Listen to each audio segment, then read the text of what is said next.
Good morning and welcome to Exposure Box. We're here on an early December morning and we're looking at Heathrow expansion.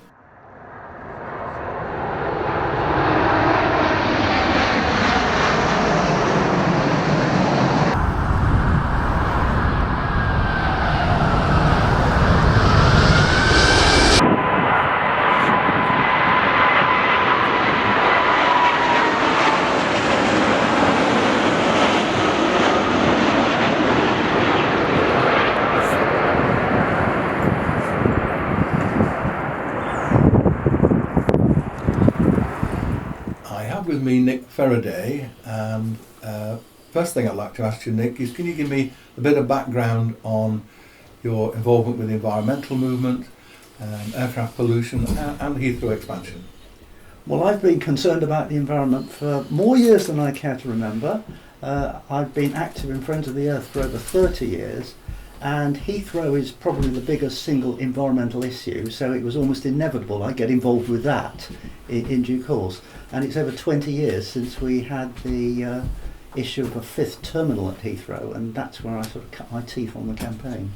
Can you tell us what groups you're involved in? I know it's more than one group, so perhaps you just outline some of the groups you're involved in and what their missions are. Well, in terms of Heathrow, it's primarily, I work as a member of Friends of the Earth. I'm a volunteer like all the other local people are.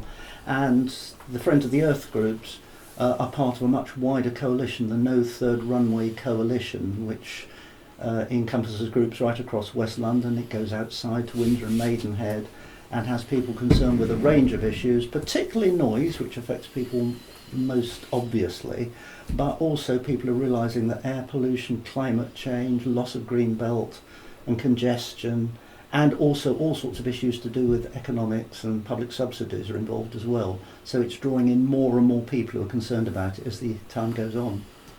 Okay, now I know that it's become quite complicated, but where are we in terms of the whole issue of Heathrow expansion?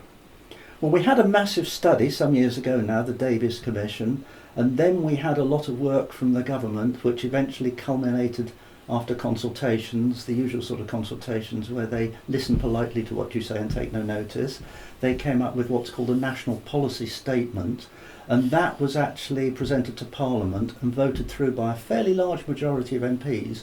And we know most of the MPs hadn't read the national policy statement and didn't know a thing about it. We know that from the few MPs who did read it. And what happens now is after the national policy statement, there was a judicial review launched. That was completed and there is now an appeal in progress. However, we don't hold out any great hopes because what the judges tend to do is just confine it absolutely to the legal issues, whether it's legally valid what's been done. They don't debate whether it's the right thing to do. But anyway, we're still waiting for the appeal court decision. And then the next stage, whichever way that goes, would probably be that Heathrow Airport will submit a mega planning application, because actually they haven't done that yet. It's called a development consent order for these very large projects called major infrastructure projects. And that would happen sometime in 2020, but it's up to Heathrow when they submit the application, and also up to the National Infrastructure Commission when they actually can find the time and find the inspectors to look at it.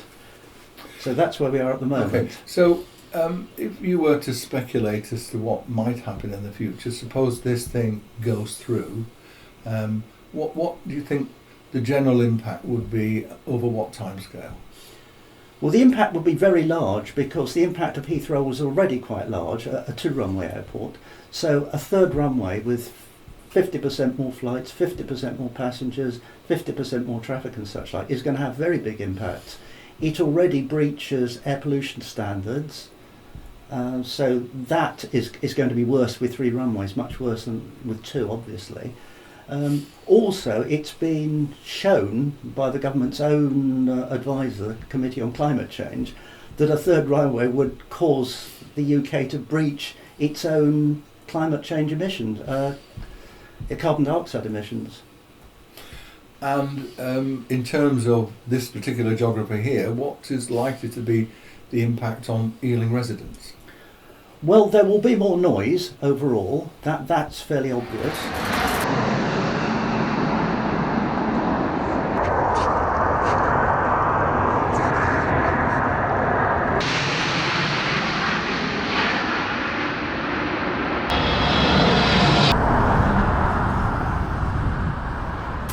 We know if the third runway goes ahead, we know the flight path for the aircraft landing because they have to sort of come line up with the runway some miles out. So there would be a completely new area exposed to noise of landing aircraft on the southern edge of the borough. We know that for sure. But if they build a third runway, then all the flight paths have to be rearranged, and there's no clarity as to how this has been done. Although Heathrow's held extensive consultations, there are no firm proposals for where the flight paths could go. So we could have flight paths over all sorts of parts of Ealing that haven't had it before. And that's a very unsatisfactory situation where you're, in a sense, being invited to say whether you want a third runway or not, and you're not actually being shown the local implications. So it's a very dodgy system indeed. Okay, and finally, Nick, if people watching this video would like to get involved in campaigning, how could they go about getting involved? Well, the best thing is to join, or at least follow, one of the organisations who's mostly concerned. Now, the organisation that's taking the broadest view is the No Third Runway Coalition. Details are available on the website. They have a good website. You could also join, if you want to join a local group, there is a group called Ealing Wake Up. Again, they have a website, and they're very concerned about the noise impacts. And what we didn't say is it's not all about a third runway. Heathrow actually want to increase the number of flights and change some of the flight paths in the next few years, even before a third runway. So there is actually a bit of spare capacity even with the existing two runways. And Friends of the Earth also takes a broad view. We don't deal too much with local noise impacts, but we deal with the whole gamut of issues. So people can either join those organisations or simply follow them and find out more about it, and then they'll know what's happening. If there are public consultations or events, they'll know about them and can follow them and hopefully take part as well.